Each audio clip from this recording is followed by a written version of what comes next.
കുട്ടികളെ എല്ലാ കാര്യത്തിലും റെസ്ട്രിക്റ്റ് ചെയ്താൽ അവർ നശിച്ചു പോകും എന്നൊരു തോട്ടുണ്ടോ ആർക്കെങ്കിലും? കുട്ടികളെ റെസ്ട്രിക്ട് ചെയ്യല്ലേ, ഇപ്പൊ അനുസരിപ്പിക്കാൻ പാടാണ്. ഒന്നാമത്തെ കാര്യം, ഇതെല്ലാം വിധിയാ. നമ്മൾ ഇനി കുട്ടികളെ എന്തെന്ന് പറഞ്ഞ് വളർത്തിയിട്ടും കാര്യമില്ല. ഇത് ആക്ച്വലി വിധിയാണ്. ആ വിധി എന്ന് പറയുന്നത് നമ്മുടെ കർമ്മഫലം കൂടി ഉണ്ട് അതിൻ്റെ അകത്ത്. നമ്മൾ ചെയ്യുന്ന നമുക്ക് മുമ്പുണ്ടായ കർമ്മഫലം, നമ്മൾ ചെയ്തുകൊണ്ടിരിക്കുന്ന കർമ്മഫലം ഇതൊരു പക്ഷേ നമ്മളായിരിക്കില്ല അനുഭവിക്കുന്നത്. അതായത് നമ്മൾ നമ്മുടെ അച്ഛനും അമ്മേനെ നോക്കിയില്ല എന്ന് വിചാരിക്കുക, ഉറപ്പായിട്ടും നമ്മുടെ കുട്ടികൾ ഇതുപോലെ തന്നെ പെരുമാറും. ഇനി അവർ അതല്ല പെരുമാറെങ്കിൽ ഇതിന് പകരം പെരുമാറും. അപ്പം നമ്മൾ കുട്ടികൾ അങ്ങനെ ആവണം, കുട്ടികൾ ഇങ്ങനെ ആവണം, അവർ മറ്റേ ജോലി എടുക്കണമെന്നൊന്നും പറഞ്ഞിട്ട് കാര്യമൊന്നുമില്ല. കുട്ടികൾ ഞാൻ പറയുന്നല്ലേ, ദൈവത്തിലോട്ട് അങ്ങ് കൊടുക്കുക, അല്ലെങ്കിൽ പ്രകൃതിയിലോട്ട് അങ്ങ് കൊടുക്കുക, എന്താണെന്ന് വെച്ചാൽ ചെയ്തോ. അവർ വളരാണെങ്കിൽ വളരട്ടെ, വളരുന്നില്ല, അതല്ല എന്ത് ചെയ്യാൻ പറ്റും. ഇത് ജയസൂര്യയുടെ ഒരു റീല് വന്നിരുന്നു. അതായത് കുട്ടികളെ നമ്മൾ എന്ത് കാര്യം പറഞ്ഞ് നോ പറയുമ്പോൾ കുട്ടികൾ നോക്കുമ്പോൾ ഇതെല്ലാം ചിലപ്പോൾ അച്ഛനും അമ്മയും ചെയ്യുന്നുണ്ടായിരിക്കും. അപ്പോൾ കുട്ടികളുടെ മനസ്സിൽ നമ്മൾ തന്നെ അച്ഛനും അമ്മയും തന്നെ കള്ളം ചെയ്യുന്നൊരു രീതിയിലായിരിക്കും. അപ്പോൾ ഇവരുടെ ചിന്താ രീതി തന്നെ മാറും. ഇതെന്താ അച്ഛനും അമ്മയ്ക്കും ചെയ്യാൻ പറ്റും, എനിക്ക് ചെയ്താൽ എന്താ? മനസ്സിലായി? അച്ഛൻ ജോലി കഴിഞ്ഞ് വന്ന് ടി വി കാണുന്നു. അപ്പം അമ്മ പറയുന്നത് ഇപ്പം ടി വി കാണുന്ന സമയമല്ല. പ്രിവിലേജ് ഫാമിലിയിൽ മാത്രമേ നോ പറയുന്നുള്ളൂ. അത് ആദ്യം മനസ്സിലാക്കണം. സാധാരണക്കാരൻ്റെ വീട്ടിൽ നോയല്ല, സാധാരണക്കാരുടെ മോനെ ഇതില്ല. മനസ്സിലായോ? ഡ്രസ്സ് വാങ്ങാൻ പൈസ ഇല്ല, അച്ഛൻ പണിക്ക് പോയിട്ട് പൈസ ഇല്ല, ഇങ്ങനെ പറയൂ. അത് എന്തുകൊണ്ട് നോ പറയുന്നു പറഞ്ഞു കഴിഞ്ഞാൽ അവർ ആ ഒരു പ്രിവിലേജ് കാറ്റഗറി ജീവിക്കുന്നതുകൊണ്ടാണ്. മനസ്സിലായി? അവർക്ക് എല്ലാം ഉണ്ട്. അതായത് ആ കുഞ്ഞ് നോക്കുമ്പോൾ ആ കുഞ്ഞിൻ്റെ അച്ഛൻ്റെ അമ്മയുടെ കയ്യിൽ പണമുണ്ട്, കാറുണ്ട്, എല്ലാ സാധനങ്ങളുണ്ട്. അപ്പോൾ കുഞ്ഞുങ്ങളൊരു സാധനം ചോദിക്കുക എനിക്ക് വാങ്ങിച്ചാന്ന് പറയുമ്പോൾ നോ, അല്ലെങ്കിൽ എല്ലാത്തിനും നോ നോ നോ. ഈ നോ പറഞ്ഞിരിക്കുമ്പോൾ കുട്ടികൾ ഓൾറെഡി റിജക്റ്റീവ് ആവും. അവർക്ക് ഈ നോ അതായത് നമ്മൾ ചെറുപ്പത്തിൽ കേൾക്കുന്ന വേർഡ് നമ്മുടെ ജീവിതത്തിൽ പിന്നീട് നമ്മൾ ഉപയോഗിക്കാൻ നമുക്ക് ഭയങ്കര താല്പര്യമായിരിക്കും. അത് നമ്മളിൽ ചെറുപ്പത്തിൽ നമുക്ക് ഇൻജെക്ട് ചെയ്ത് കിട്ടുന്ന സജഷൻസാണ്. അങ്ങനെയാണ് നമ്മൾ ചെറുപ്പത്തിൽ ഈ നോ കേട്ട് വരുന്ന കുട്ടികളുടെ പ്രശ്നം എന്താണെന്ന് പറഞ്ഞാൽ, ഇവർ ജീവിതത്തിൽ മറ്റുള്ളവരോട് നോ പറഞ്ഞിട്ട് അവരുടെ ഫേസിൽ ഉണ്ടാകുന്ന വിഷമങ്ങളും സങ്കടങ്ങളും ബുദ്ധിമുട്ടുകളൊക്കെ ഇവർ ആസ്വദിക്കാൻ തുടങ്ങും. ഈ നോ മനസ്സിലായോ? ഇനി തെറി കേട്ട് വളർന്ന കുട്ടികളാണെങ്കിലും ഇവർ കുറച്ച് വളർന്നു കഴിയുമ്പോൾ ഇവർ തെറി മറ്റുള്ളവരെ പറഞ്ഞ് ആസ്വദിക്കാൻ തുടങ്ങും. മനസ്സിലായോ? അതായത് കുട്ടികൾക്ക് ചെറുപ്പത്തിൽ കിട്ടിയ പെയിൻ എന്താണോ. ഇപ്പൊ എന്റെ ഫ്രണ്ട് ഉണ്ട്, അവൻ പറയുന്നതനുസരിച്ച് അവൻ തെറി വിളിക്കുമ്പോൾ ഇത് സാധാരണ ഞങ്ങളുടെ വീട്ടിലൊക്കെ വിളിക്കുന്നത് തെറിയാണുള്ളൂ. അപ്പം ആലോചിച്ചു, ദൈവം ഈ തെറി ഇവരുടെ വീട്ടിൽ വിളിക്കൂ. അപ്പം ആലോചിച്ചപ്പോൾ അവൻ പറഞ്ഞ അവന്റെ വീട്ടിൽ സ്ഥിരമായി കേൾക്കുന്ന ഒരു തെറിയാണ്. അത് തെറിയായിട്ട് നമ്മളെ എടുക്കത്തുള്ളൂ, അവൻ തെറിയായിട്ട് എടുക്കുന്നില്ല. അല്ല, ഇതിപ്പോ കുട്ടികളില്ലാത്ത രണ്ടുപേരാണല്ലോ ഈ പറഞ്ഞോണ്ടിരിക്കണേ. ഞാൻ പറയട്ടെ, ഇവിടെ ആകെ കുട്ടികളുള്ളൂ. ഇതിപ്പോ എനിക്ക് എന്റെ ഒരു 11 വയസ്സായി മോന്. അപ്പൊ ഞാൻ അതിലൂടെയാണ് എക്സ്പീരിയൻസ് ചെയ്തത്. അങ്ങനെയാണല്ലോ. അപ്പൊ ഇപ്പൊ ഞാൻ പുറത്തേക്ക് ഇറങ്ങാണ്. അപ്പൊ എന്താ മേടിച്ചോണ്ട് വരണ്ടേ? വൈകുന്നേരം അമ്മ വരുമ്പോ എന്താ മേടിച്ചോണ്ട് വരണ്ടേ? ഒരു PS5. 50,000 രൂപ, 1,00,000 രൂപയുടെ PS5 ആണ്. അപ്പൊ നമ്മളത് കേൾക്കാത്ത മട്ടില് ഇറങ്ങി പോവാ. വൈകിട്ട് ഒരു മുട്ട പപ്സോ ഒരു കട്ട്ലറ്റോ മേടിച്ചോണ്ട് കൊടുക്കാം. നോ പറയരുത്. ആ ജയസൂര്യ പറഞ്ഞത് കറക്റ്റാ. നോ പറഞ്ഞ കഴിഞ്ഞു അവിടെ. നമ്മളില്ലേ ഇപ്പോഴത്തെ കുട്ടികളെ വളർത്തുമ്പോൾ ടാക്ടിക്സ് ആണ് ഉപയോഗിക്കേണ്ടത് ഭയങ്കരമായിട്ടും. പിന്നെ നമ്മൾ ട്രാൻസ്പെറൻ്റ് ആയിരിക്കുക. ഇപ്പോൾ നമ്മളൊരു 5,000 രൂപയുടെ 6,000 രൂപയുടെ ഒക്കെ സാരി എടുത്തിട്ട് അവൻ്റെ മുന്നിൽ കൊണ്ടു വെച്ചിട്ട് ഇത് 6,000 രൂപയുടെ പട്ടുസാരിയാണ് എങ്ങനെയുണ്ടെന്ന് പറയരുത്. നമ്മളൊരു 5,000 രൂപയുടെ പട്ടുസാരി എടുത്തുകൊണ്ട് വന്നിട്ട് 500 രൂപയുടെ പട്ടുസാരിയാണെന്ന് പറഞ്ഞ് വേണം കുട്ടികളെ കാണിച്ച് പഠിപ്പിക്കാൻ. അല്ല, നമ്മൾ എത്ര മേടിക്കണോ അവർ അതിന്റെ നമ്മളോട് ക്വസ്റ്റ്യൻ ചെയ്യാണ് തിരിച്ച്. അന്ന് ആനു മേടിച്ചത് അല്ലെങ്കിൽ അമ്മ മേടിച്ചത് 5,000 രൂപയുടെ, പിന്നെ എനിക്ക് എന്താ ഇപ്പൊ ടെക്സ്റ്റൈൽസ് കയറിയപ്പോ എനിക്ക് വെറും 1,000 രൂപയുടെ ജീൻസ് മേടിച്ചു തരണത്. ഇങ്ങനെ ക്വസ്റ്റ്യനിങ് ആണ് ഇപ്പോഴത്തെ കുട്ടികൾ. നമുക്ക് ഒന്നും നോ പറയാൻ പറ്റില്ല. അനു പറഞ്ഞ പോയിന്റ് ഉണ്ട്, നമുക്കറിയില്ല. ഈ ഒരു ഇപ്പം എൻ്റെ അനിയത്തിയുടെ കുഞ്ഞ്, ഞാൻ നോക്കുമ്പോൾ കുഞ്ഞല്ലേ, അവളോട് പറഞ്ഞാൽ കേൾക്കത്തില്ലേ. പക്ഷേ ഈ കുഞ്ഞിന് പോലും അവൾ ഉറങ്ങാൻ ഒരു സമയമെടുക്കും. അത് ഇവർക്കുണ്ടാക്കുന്ന ഒരു സംഭവമുണ്ട്. അല്ലാതെ എങ്ങനെ പറയാൻ പറ്റും? ഒരു കുഞ്ഞ് ജനിച്ചു വന്നു കഴിഞ്ഞാൽ അവന് ഈ ലോകമായിട്ടൊരു പരിചയമില്ല, അവന് ഇമോഷണലായിട്ട് ബന്ധമില്ല, അവന് ആരുമായിട്ട് റിലേഷൻഷിപ്പായിട്ട് ബന്ധമില്ല, ഒന്നുമില്ലാത്ത ഒരു ഫ്രഷ് ബ്രെയിനാണ് വരുന്നത്. ആ ഫ്രഷ് ബ്രെയിനെ അനുവിന്റെ ഫാമിലിയും എങ്ങനെ ട്രീറ്റ് ചെയ്യുന്ന അനുസരിച്ചിരിക്കും പിന്നീട് അവന്റെ ത്രൂ ഔട്ട് കാര്യങ്ങൾ. മനസ്സിലായോ? ഈ കാര്യങ്ങൾ വെച്ചിട്ടാണ് മറ്റൊരു സ്ഥലത്ത് പോയി കമ്പയർ ചെയ്യും. അപ്പൊ അതായത് കുഞ്ഞുങ്ങൾ ഒരു കാര്യങ്ങളുണ്ട്, റോജി പറഞ്ഞ ഒരൊറ്റ കാര്യമുണ്ട്. ഇപ്പൊ നമ്മളിപ്പോ കുഞ്ഞ് നടക്കാൻ തുടങ്ങുക, ഒന്ന് പിച്ച വെച്ച് നടക്കുമ്പോഴത്തേക്ക് വീണ അയ്യോ എന്ന് നമ്മൾ ഓടിച്ചില്ല. പക്ഷെ ഇത് വീഴുമ്പോ ഈ കുഞ്ഞിന് അറിയത്തില്ല ഞാൻ വീണതാണ്, എനിക്ക് വേദനിക്കുന്നുണ്ടോന്ന് അറിയത്തില്ല. ഈ അയ്യോയിലായിരിക്കും നമ്മൾ ഓടിച്ചെന്നാ നിലത്തിട്ട് 2 അടി കൊടുക്കും. ആഹാ എന്റെ കുഞ്ഞിനെ വീഴ്ത്തൂലടാന്ന് ചോദിച്ചിട്ട്. പക്ഷെ ഇംഗ്ലീഷുകാർ അങ്ങനെയല്ല. അവൻ നമ്മൾ ഓടിപ്പോവില്ല, ഇംഗ്ലീഷുകാർ ഓടിപ്പോവില്ല, അവിടെ നോക്കിയിരിക്കും. അല്ലല്ല, പഞ്ചാബികളും അങ്ങനെയാണ്. അവർ പറയുന്നത് കുഞ്ഞ് വീണു കഴിഞ്ഞാൽ അവൻ എഴുന്നേറ്റുള്ളൂ, അങ്ങനെ പഠിക്കത്തുള്ളൂ. പക്ഷെ ഇത് റോജി പറഞ്ഞ പോയിന്റ് ഉണ്ട്.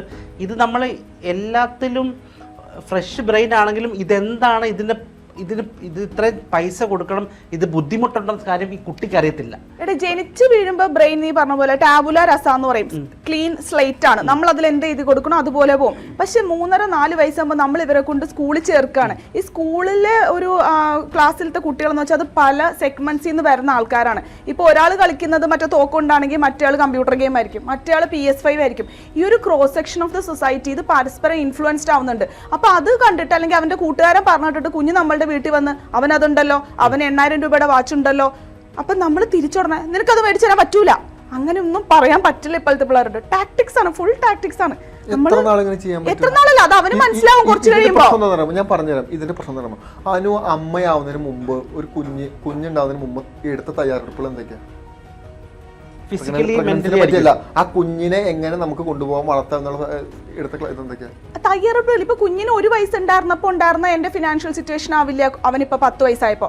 അന്ന് ഞാൻ ചിലപ്പോ 20,000 രൂപ കൊണ്ട് ജീവിച്ച എനിക്ക് ഇപ്പൊ വരുമാനം കൂടി ഉണ്ടാവും. അപ്പൊ 1 വയസ്സ് 2 വയസ്സ് 3 വയസ്സ് വരെ നമ്മൾക്ക് ആവുന്നത് നമ്മൾ മേടിച്ചു കൊടുക്കും. അതായത് ഇപ്പൊ ഇതിന് അനു പറഞ്ഞത് അനുവിന്റെ ഉത്തരവില്ല എന്നുള്ള മനസ്സിലായോ. അതായത് ആക്ച്വലി ഇത് അറിയില്ല. ഇപ്പൊ നിലവിൽ നിൽക്കുന്ന സ്ത്രീയും പുരുഷനാണെങ്കിലും ഒരു കുഞ്ഞിനെ ഉണ്ടാക്കുക, അതിനെ ഇപ്പൊ അനു പറഞ്ഞില്ല 1 വയസ്സിലാകുമ്പോൾ അത് എന്താണോ അതിനെ അതുപോലെ ജീവിക്കാൻ അനുവദിക്കുക, 2 വയസ്സിലെന്താണോ ജീവിക്കാൻ അനുവദിക്കുക. അതായത് ഇവരെപ്പോഴും എസ്കേപ്പിംഗ് ആ. കുഞ്ഞുങ്ങളുടെ അടുത്തുനിന്ന് പാരന്റ്സ് എസ്കേപ്പ് ചെയ്തോണ്ടിരിക്കുക. ഭക്ഷണം കഴിക്കുമ്പോൾ ഫോൺ കൊടുക്കുന്നു, എസ്കേപ്പ് ചെയ്തോണ്ടിരിക്കുന്നു. മനസ്സിലായി, കിടന്നുറങ്ങുമ്പോൾ അതായത് എന്തെങ്കിലും സാധനം കൊടുക്കുന്നു, എസ്കേപ്പ് ചെയ്യുന്നു. അതായത് ശരിക്കും കുട്ടികളെ എങ്ങനെ വളർത്തണ്ടേന്ന് പാരന്റ്സിന് അറിയില്ല. വളരാണി വളരട്ടെ സൈഡിൽ കൂടെ എന്നോട് ഒരു ശല്യം പറഞ്ഞത് ദൈവം തന്നതാണ്, വളരുന്ന അങ്ങോട്ട് പൊക്കോട്ടെ, കൂടുതൽ മൈൻഡ് ചെയ്യണ്ടെന്ന് പറഞ്ഞോണ്ടാണ് തുടങ്ങിയത് ചർച്ച. അല്ല ഞാൻ പറയുന്നത് അതായത് അതാണ് ഞാൻ പറഞ്ഞത്. പക്ഷെ നോ പറയുന്ന വെച്ചാൽ നമ്മള് ഇപ്പൊ അവനൊരു 200 രൂപയുടെ സാധനമാണ് ചോദിക്കണമെങ്കിൽ ഞാൻ ഒരു 50 രൂപയുടെ സാധനമെങ്കിലും ഞാൻ മേടിച്ചു കൊടുക്കും. മനസ്സിലായ? തരില്ല എന്ന് പറഞ്ഞു കഴിഞ്ഞാൽ ഈ റിജക്ഷൻ ഭയങ്കര ബുദ്ധിമുട്ടാണ്. ഇത് വലുതായി വരുമ്പോ ഇവരുടെ മനസ്സിൽ അത് കിടക്കും, നമ്മളോട് ഇത് തിരിച്ചു കാണിക്കും. അതേസമയം ഒരു ഡയറി മിൽക്ക് ചോദിക്കുമ്പോ 60 രൂപയുടെ സിൽക്കിയും കിട്ടും, 120 രൂപയുടെ ഡയറി മിൽക്കും കിട്ടും, 15 രൂപയുടെയും കിട്ടും. ചോദിക്കുമ്പോ 15 രൂപയുടെ മേടിച്ചു കൊടുത്തേക്കാം. പ്രശ്നം നമ്മള് ഭൂരിപക്ഷം എടുക്കണ്ട. ജുബിയുടെ ജീവിതത്തിൽ അച്ഛനമ്മ നോ പറഞ്ഞിട്ടില്ലേ? നോയല്ലേ പറഞ്ഞിട്ടുള്ളൂ അല്ലേ? മൊത്തത്തില് അടിച്ചിട്ടില്ലേ? കിഡ്സിന് 90 ഇല്ല 20 ഇല്ല, മനസ്സിലായി, നൂറ്റാണ്ടുകളും ഇല്ല. കിഡ്സ് തന്നെയാ, മനസ്സിലായി. അത് അങ്ങനെ വെറുതെ അല്ല, കിഡ്സ് തന്നെയാണ്, മനസ്സിലായി.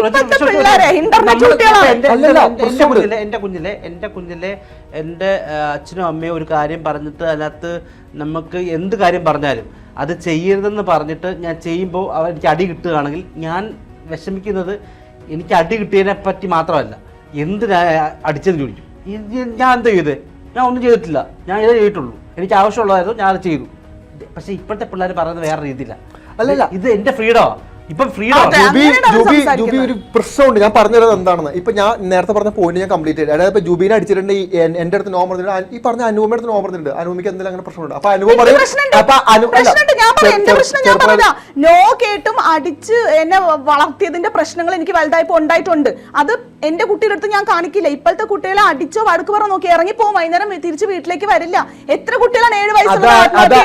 അതായത് അനു പറയുന്നത് 2K കിഡ്സ് എന്നാണ് നിങ്ങൾ പറയുന്നത്, അത് ടെക്നോളജി. അല്ലയാ എപ്പോഴാ വരുന്നത് ഇവിടെ? ഇതിന് മുന്നേ ലോകത്ത് ഇംപ്ലിമെന്റ് ചെയ്ത എന്താ പറയുക ടെക്നോളജിയും കാര്യങ്ങളൊക്കെയാണ് ഇന്ന് നമ്മുടെ ഈ കേരളത്തിൽ ഇപ്പൊ ഈ അടുത്തിടയ്ക്ക് വന്നിരിക്കുന്ന 2K കിഡ്സിന്റെ നോളജ് എന്ന് പറയുന്നത്. ഇതൊക്കെ വിദേശ രാജ്യങ്ങളിലൊക്കെ വർഷങ്ങൾക്ക് മുന്നേ വന്നിട്ട് അവരുടെ കുട്ടികൾ ഇതൊക്കെ കണ്ട് അവിടെ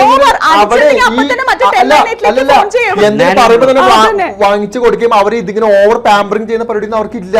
കുട്ടികളാണ്, മനസ്സിലായോ? പാമ്പറിംഗ് വേണ്ട. ഞാൻ പാമ്പറിങ്ങിനെ പറ്റിയല്ല കുട്ടികൾക്ക് വേണ്ട കുറച്ച് അടിസ്ഥാനപരമായ കാര്യങ്ങളുണ്ട്, അത് കൊടുത്താൽ മതി. പിന്നെ കുട്ടികളാകുമ്പോൾ കരയും, മനസ്സിലായി. നമ്മളിപ്പോ വഴക്ക് നമ്മൾ നോ പറഞ്ഞു തരും. കുട്ടികൾക്ക് അതുങ്ങൾക്ക് അറിയാമോ ഈ പറയണ എന്താണെന്ന് നമ്മൾ ഉണ്ടാക്കുന്ന ബുദ്ധിമുട്ടെന്താണെന്ന്? അതാ ഞാൻ പറഞ്ഞത്, ചോദിക്കുന്നതെല്ലാം മേടിച്ചു കൊടുക്കരുത്, പക്ഷെ നോയും പറയരുത്. നമ്മൾ അത് ഡീൽ ചെയ്യണം. നമുക്കിപ്പോ നമ്മളിപ്പോ സംസാരിക്കുമ്പോഴേ ഇപ്പം നമ്മൾ സംസാരിക്കുന്നത് നമ്മുടെ ഒരു ചൈൽഡ്ഹുഡ്, നമ്മുടെ അപ്ബ്രിംഗിങ് വെച്ചിട്ടാണ് നമ്മൾ ഇതൊന്നും ആയിരിക്കത്തില്ല. ഇപ്പം കുഞ്ഞുങ്ങള് ആദ്യം പഠിച്ചിട്ടാണ് അവർ സംസാരിക്കുന്നത്. നമ്മൾ പറയുന്ന കേട്ടിട്ടാണ് സംസാരിക്കുന്നത്. നമ്മൾ എങ്ങനെയാണോ പറയുന്നത് ആ രീതിയിൽ അവർ സംസാരിക്കുന്നത്. ഇപ്പം എൻ്റെ വീട്ടിൽ അമ്മ എൻ്റെ അനിയത്തിനെ വിളിക്കുന്ന പേരെടുത്ത് വിളിക്കും. അപ്പം ഇത് കേട്ടിട്ട് കുഞ്ഞ് ഇടയ്ക്ക് വിളിക്കും, പേരെടുത്ത് വിളിക്കും, ആ രീതി വിളിക്കും. ജുബീന്ന് വിളിച്ചാ എടാ ജുബീന്ന് വിളിക്കും. ഇത് വിളിക്കുന്നത് എങ്ങനെയാ? നമ്മൾ ഇതിനൊന്നും ആക്സസിബിൾ ആയിരുന്നില്ല ആ സമയത്ത്. ഇപ്പൊ ഇന്റർനെറ്റും ഇതും യൂട്യൂബൊക്കെ കണ്ട് ഇവർക്ക് ഈ ലോകത്തുള്ള സകലമാന കാര്യങ്ങളെ പറ്റി അറിവുണ്ട്. എന്തൊക്കെയാണ് ഈ മാർക്കറ്റിൽ ഇറങ്ങുന്നത്, എന്തൊക്കെ ടോയ്സ് ആണ്, ഇതെല്ലാം അറിയാം. അവരോട് നമ്മൾ നോ, എല്ലാത്തിനും നോ നോ പറഞ്ഞാൽ ഇത് ഭയങ്കര ആഫ്റ്റർ എഫക്റ്റ് ആണ് ഭാവിയിൽ ഉണ്ടാവാൻ പോണേ. നോ പറയുന്നില്ല, പക്ഷെ നോ പറയുന്നിടത്ത് നോ പറഞ്ഞില്ല. നോ പറയുന്നത് പറയുന്നുണ്ട്, പക്ഷെ അതൊരു പറയുന്ന വിധത്തിൽ ഒരു വ്യത്യാസപ്പെടുത്തി പറയണം. ഇതൊക്കെ ഏറ്റവും വിഷയം എന്ന് പറഞ്ഞാൽ ഇപ്പോ നമ്മള് ഈ പറയുന്ന ബ്രോ നേരത്തെ പറഞ്ഞിട്ട് പോയിട്ടുണ്ട് എസ്കേപ്പിസം എന്ന് പറഞ്ഞാൽ ഭക്ഷണം കഴിക്കാൻ പറ്റത്തില്ലെങ്കിൽ മൊബൈൽ കാണിച്ച് ഭക്ഷണം കഴിപ്പിക്കുക. പണ്ട് നമ്മളെ കഴിപ്പിക്കുന്ന എങ്ങനെയാ? മാമനെ കണ്ടോ, കണ്ടോ, കഴിച്ചു അപ്പുറത്തൊരു ചേട്ടൻ വന്നിട്ട് കഴിച്ചു, ഇത് കഴിച്ചില്ലേ കോക്കാച്ച പിടിച്ചോണ്ട് പോകും. ഒരു എല്ലാ വീട്ടിലും അതായത് ഇപ്പൊ നമ്മുടെ കാലമായിട്ട് നമ്മൾ കമ്പയർ ചെയ്യുമ്പോൾ ഇന്ന് കുട്ടികൾ സൂയിസൈഡ് ചെയ്യുന്ന നിരക്ക് കൂടുതലാണ്. ഈ നോ ആദ്യം പറഞ്ഞിരുന്നെങ്കിൽ, ഈ നോ എന്തുകൊണ്ട് നിന്റെ അടുത്ത് നോ പറഞ്ഞെന്ന് കുട്ടികളെ മനസ്സിലാക്കി കൊടുത്തിരുന്നെങ്കിൽ ഈ പറയുന്ന സൂയിസൈഡിങ് പോയിന്റ് കുറയ്ക്കാൻ. ഇപ്പൊ പറയുന്നില്ലേ, ഇപ്പൊ നമ്മളിപ്പോ കുട്ടികളുടെ അടുത്ത് നമ്മളെല്ലാം SSS പറഞ്ഞ ചെയ്ത് ആഗ്രഹങ്ങൾ ഒരിക്കലും അവസാനിക്കാൻ പോകുന്നില്ല. നമ്മുടെ ആണെങ്കിലും കുട്ടികളാണെങ്കിലും ഏത് മനുഷ്യനാണെങ്കിലും നമ്മൾ ഇന്നൊരു ആഗ്രഹം, നമ്മളൊരു കാര്യം നേടിയെടുത്ത് അതിന് ക്രൈസ് പോയി, അത് കഴിഞ്ഞാൽ അപ്പൊ അടുത്തത് നേടുക എന്ന് പറയുന്നതിന്റെ ഒരു യാത്രയാണ് നമ്മുടെ എല്ലാവരുടെയും ജീവിതം. പറയാന്നറിയോ, ഇപ്പൊ കളിക്കാൻ പോവാണ്, കറക്റ്റ് 5:30 ആകുമ്പോ തിരിച്ചു വരണം, അതിലൊക്കെ നോ പറയാം നമുക്ക്. ഇല്ല അമ്മ ഞാൻ 6:30-7 മണിയാവും, പറ്റില്ല 5:00 പല കുട്ടികളെയും അവരുടെ പാരന്റ്സ് ആ പാരന്റ്സിന്റെ ഫ്രസ്ട്രേഷൻ തീർക്കുക കുഞ്ഞുങ്ങളുടെ അടുത്ത്. മനസ്സിലായോ? ഈ സാധനം പിന്നീട് വർക്കൗട്ട്. അതായത് ഇപ്പൊ നോക്കി, ഈ കുട്ടികളെ നമ്മളിപ്പോ ഒരു പാവ, ഞാനൊരു ഉദാഹരണം പറയാം. ഒരു കുഞ്ഞൊരു കളിച്ചുകൊണ്ടിരിക്കുക, ഈ നമ്മളെന്തെങ്കിലും ചെയ്യുമ്പോൾ ഈ പാവേനെ നമ്മളിങ്ങനെ അടിക്കും. ഇപ്പൊ നേരത്തെ ജൂബി പറഞ്ഞില്ല, എന്റെ കൊച്ചിനെ നടന്ന് ഉപദ്രവിച്ചത് നമ്മൾ ഇങ്ങനെ അടിക്കും, പാവേനെ അടിക്കും, അല്ലെങ്കിൽ ഭിത്തിയുമിട്ട് അടിക്കും. കുഞ്ഞെന്താ ചിന്തിക്കുന്നത്? അടിച്ച നല്ലതാണെന്നാ.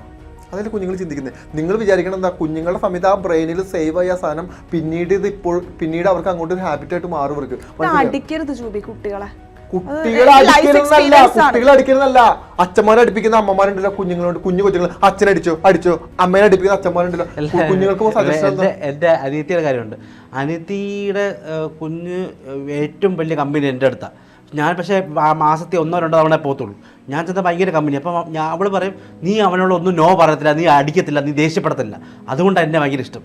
ഈ സാധനം ഉണ്ട്, മനസ്സിലായി. ഇപ്പം കുട്ടികളുടെ സാധനത്തിന് ഈ ആള് മാത്രം എന്നോടൊന്നും വഴക്ക് പറയുന്നില്ല, ചോക്ലേറ്റ് കൊണ്ട് തരും.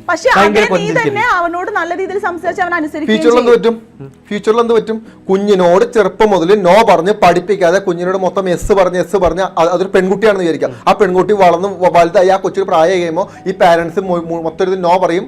നാളെ ഒരിക്കലും വഴിക്കൂടാണ് ഏതെങ്കിലും ചക്കന്മാർ പോയി, ഈ ചക്കന്മാർക്ക് അറിയാം പാമ്പറിങ് കൊടുക്കാനും സ്നേഹം കൊടുക്കാനും കെയർ കൊടുക്കാനും ആ പറയുന്ന എല്ലാം ഓക്കെ പറയാനും പറയാം. കുഞ്ഞുങ്ങൾ എന്ത് വിചാരിക്കും? നേരെ വഴി തെറ്റി അങ്ങ് പോകും. മനസ്സിലായോ? അതായത് എന്റെ പാരന്റ്സ് ചെറുപ്പം പോലെ എല്ലാം എസ് പറഞ്ഞ് കൊണ്ടുവന്ന് ഇപ്പൊ എന്നോട് സ്നേഹമില്ല. കൺട്രോൾ ചെയ്ത് വളർത്തുമ്പോഴാണ് ഈ പൊട്ടിച്ച് ഓടാനായിട്ടുള്ള ഒരു ടെൻഡൻസി മിക്കവിടത്തും ഉണ്ടാവുന്നത്. നമ്മൾ നല്ല ഫ്രീഡവും കൊടുത്ത് ഒരു ഫ്രണ്ടിനെ പോലെ സംസാരിച്ച് ഇടപഴകിയും എല്ലാത്തിനും നോ പറയാതെ കുറച്ചൊക്കെ എസ് പറഞ്ഞൊക്കെ വളർത്തണം. അതായത് നമ്മളൊരു പെൺകുട്ടി ഒളിച്ചോടുന്ന കരുതാ, ഒളിച്ചോടുന്നതിന് തെറ്റൊന്നുമില്ല, സ്നേഹിക്കുന്ന പ്രശ്നം നമ്മുടെ സദാചാരം പറയുന്നല്ല ഇതിന്റെ അകത്ത്. പക്ഷേ നമ്മൾ ചിന്തിക്കുമ്പോൾ അച്ഛനമ്മ നല്ല ഫാമിലി, ഒരു പ്രശ്നങ്ങളും ഇല്ല, കഴിക്കാൻ ഭക്ഷണം, കിടക്കാൻ നല്ല വീട്, നല്ല വിദ്യാഭ്യാസം, വളരെ സ്നേഹമുള്ള ഫാമിലി. ആ പെൺകൊച്ചി എന്തായിരിക്കും ഒരു ചെറുക്കൻ്റെ പൊളിച്ചു പോകാൻ കാരണം എന്തായിരിക്കും? ചിലപ്പോൾ അത് ആ കൊച്ചിന്റെ ബുദ്ധിമോശം. അതായത് ചിന്തിച്ച് പോകുമ്പോ ഈ ഫാമിലിക്ക് കൊടുക്കാൻ പറ്റാത്ത എന്തോ മറ്റവും കൊടുക്കുന്ന എന്തായിരിക്കും? ഈ വീക്ക്നെസ് പോയിന്റ് കയറി പിടിക്കുന്നതുകൊണ്ടാ. അതായത് പെൺകുട്ടികളെ ഈ നമുക്ക് വീഴ്ത്താൻ പറ്റുന്ന മെയിൻ കാര്യം എന്ന് പറഞ്ഞാൽ അവർക്ക് എവിടെയെങ്കിലും ഒരു ഇമോഷണൽ വീക്ക്നെസ് പോയിന്റ് കിടക്കണ്ടാവും. മനസ്സിലായോ? ആ വീക്ക്നെസ് പോയിന്റ് വളരെ ചെറുതായിരിക്കും. അതായത് ചിലപ്പോൾ അച്ഛനമ്മയും നോ പറഞ്ഞു, അല്ലെങ്കിൽ അച്ഛനമ്മയും അവർ ഇങ്ങനെ പഠിക്കാൻ പോകണ്ടെന്ന് പറഞ്ഞു, അല്ലെങ്കിൽ അവരുടെ അമ്മ ഇങ്ങോട്ട് ചെയ്യേണ്ടെന്ന് പറഞ്ഞു. ഈ ചെയ്യേണ്ടെന്ന് പറഞ്ഞ ഒരു ഒറ്റ പോയിന്റ് ഇവർ ഇമോഷണൽ പ്രണയവും ഇതൊക്കെ വേറെയാണ്. അതാ ഹോർമോണൽ ചേഞ്ചസ് കൊണ്ട് സംഭവിക്കുന്നത്. ഇത് വേറെയല്ല. അനുവിന് ആകെ കിട്ടിയിരിക്കുന്ന മുഴുവൻ സജഷന്റെ ആകെ തുകയാണ് അനു. മനസ്സിലായോ? അതായത് ചെറുപ്പം മുതൽ അനുവിന്റെ അച്ഛനമ്മ എന്ത് പറയുന്നു, അനുവിന്റെ വീട്ടുകാർ എന്ത് പറയുന്നു, അല്ലെങ്കിൽ മറ്റേ നാട്ടുകാർ എന്ത് പറയുന്നു, ഇതെല്ലാം ആകെ തുകയാക്കി വെച്ചിട്ട് പിന്നെ അനു വായിക്കുന്ന പുസ്തകങ്ങൾ, അനു സംസാരിക്കുന്ന ആളുകൾ, ഇതെല്ലാം വെച്ചിട്ടാണ് അനുവിന്റെ ക്യാരക്ടർ ബിൽഡ് ആവുന്നത്. ഈ സാധനം ചെറുപ്പം മുതൽ ബാധിക്കുന്നുണ്ട് നമ്മളെല്ലാവരും. മനസ്സിലായോ? കുട്ടികളെ നല്ല രീതിയിൽ വളർത്താൻ എങ്ങനെയാണെന്ന് നമുക്ക് ബുക്ക് എഴുതാൻ പറ്റൂല. അത് അപ്ഡേറ്റഡ് ആയി അവരെ മെന്റലി ഹേർട്ട് ആകാതെ വളർത്താൻ സാധിക്കട്ടെ.